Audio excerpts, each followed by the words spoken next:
Halo teman-teman, ketemu lagi di video vlog saya.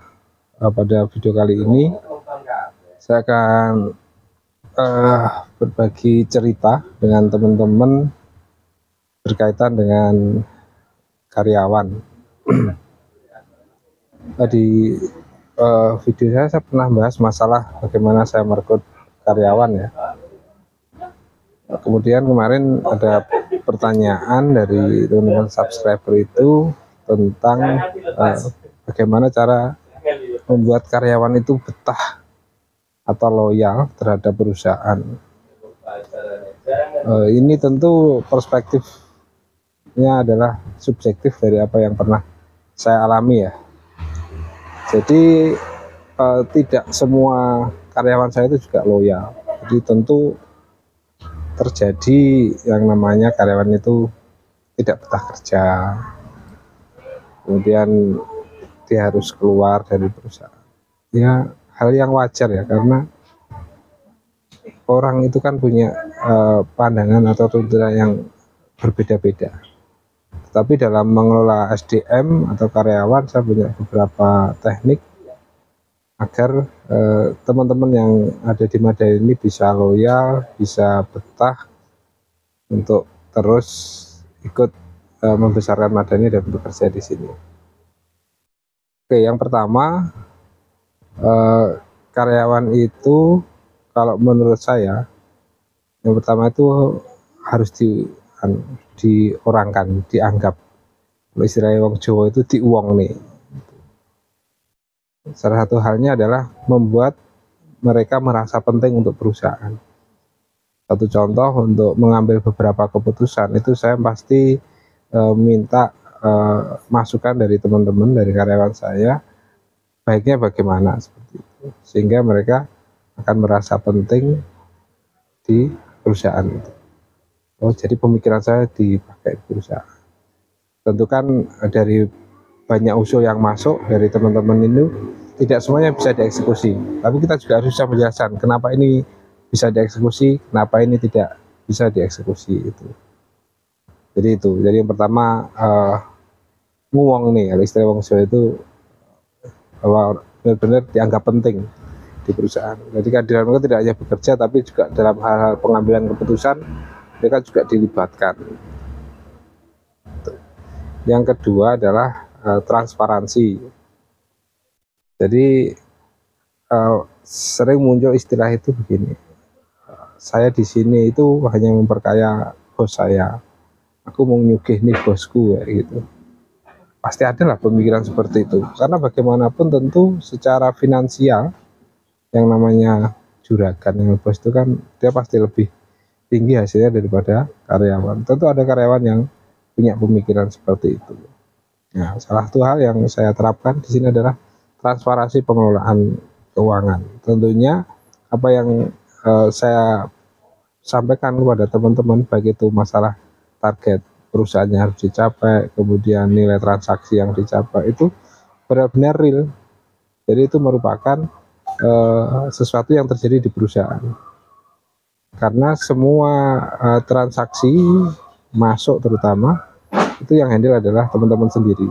Jadi mereka laporan kepada saya setiap bulan, karena nanti setiap bulan itu saya rekap seperti itu, sehingga mereka tahu oh, ternyata dalam satu bulan itu dapatnya sekian, nanti dalam satu tahun dapat sekian.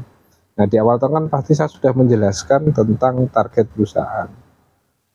Kalau nanti mereka bisa membandingkan, kalau target perusahaannya seperti ini, kemudian hasilnya seperti ini, dan kemarin ada beberapa hal yang sudah direncanakan, ada yang tidak bisa dieksekusi, yang dieksekusi separuh, ada yang dieksekusi full ya.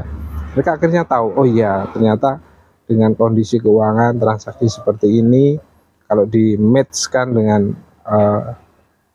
planning atau rencana perusahaan, nanti hasilnya seperti ini. Nah, tentu dengan transparansi seperti ini, keterbukaan itu teman-teman juga bisa menerima. Contoh mereka pengennya kan gaji sekian, tapi kan kita bisa menyampaikan, oh gaji perusahaan, anggaran perusahaan untuk gaji itu sekian persen, jadi nanti kita alokasikan sekian ratus juta, nanti dibagi seluruh karyawan, jadi nanti tiap bulan dapatnya sekian, kalau nanti ada bonusnya sekian. Dari awal dijelaskan, jadi transparan. seperti itu. Jadi di Madani ini khususnya pengelolaan keuangan itu sangat transparan. Teman-teman tuh malah tahu semuanya. Jadi tagihan perusahaan itu berapa, ada sekian ratus juta, itu juga kan juga tahu. Ya misalnya saya bilang, kita itu punya tagihan sekian ini loh, tagihan di sales, tagihan di bank, seperti itu. Mereka tahu, dan saya ngajari mereka untuk manajemen seperti itu. Mereka akhirnya terbuka, oh ternyata untuk mengelola perusahaan itu harus seperti ini, gitu. Itu ya. Jadi yang pertama tadi di uang nih dianggap penting, yang kedua dibuat transparan, yang ketiga itu dibuat nyaman. Tentu nyaman ini relatif ya. Jadi ada yang sukanya itu kerja itu pagi sampai sore, ada yang bisanya kerjanya siang sampai malam misalnya seperti itu ya. Itu dikondisikan, siapa yang bisa masuk pagi ya masuk pagi, siapa yang bisa masuk siang ya masuk siang. Karena ada beberapa anggota tim saya itu yang masih kuliah, masih sekolah gitu. Jadi mereka ada yang pulang sekolah baru kerja, pulang kuliah kerja. Ada yang paginya jadi guru, terus siangnya di Madani, itu juga ada. Jadi iklim kerjanya kita buat senyaman mungkin. Jadi mereka seperti apa maunya, kita maunya seperti apa. Tentu saya juga tidak 100% ikut mereka ya, tapi juga mereka juga harus menghormati SOP yang ada di Madani, kesepakatannya seperti apa, seperti itu. Ada juga yang kerja itu mulai pagi sampai malam, ya tentu harus diberi reward lebih daripada yang lain. Kalau yang dapatnya 10 ya bisa pagi sampai malam bisa dikasih 12, kasih 15. Kan tentu mereka tahu, oh ya temanku yang full time mulai pagi sampai malam dapatnya sekian, ada bonus khususnya. Untuk teman-teman yang hanya kerja jamnya standar ya dapatnya sekian, seperti itu. Jadi beberapa hal yang menyangkut kenyamanan kita perhatikan. Kemudian masalah berpakaian, kita memang ada seragam, tentu ini juga menunjukkan identitas perusahaan. Tapi beberapa hal dari penentuan seragam itu juga kita ikut mereka, amrih nyamannya bagaimana. Kalau nanti mereka nyaman pakainya dan perusahaan juga nyaman, dilihat kalau juga nyaman ya sudah kita eksekusi. Jadi kita sama-sama enak.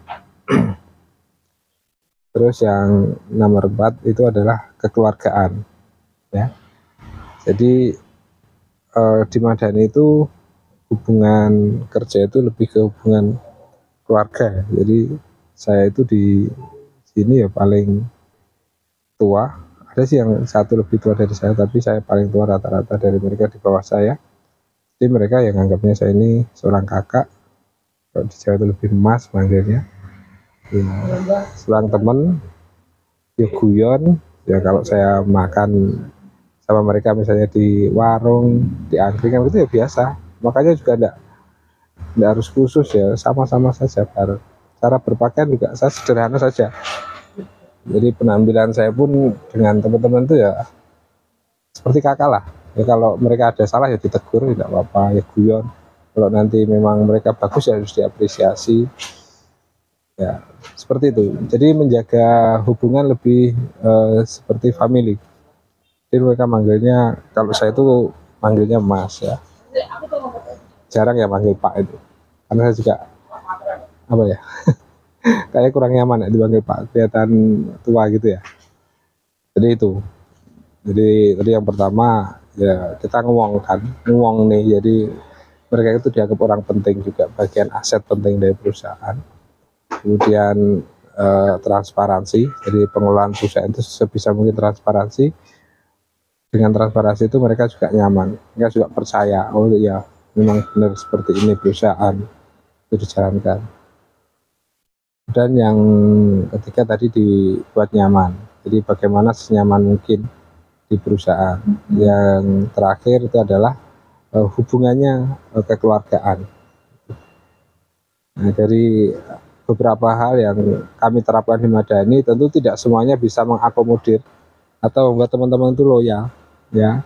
Ada yang dibajak perusahaan lain, mereka sudah pintar akhirnya ada yang dibajak. Ada yang memang ada tawaran yang lebih menarik dari perusahaan sehingga mereka keluar dari Madani juga ada. Jadi macam-macam lah kondisi ada di Madani.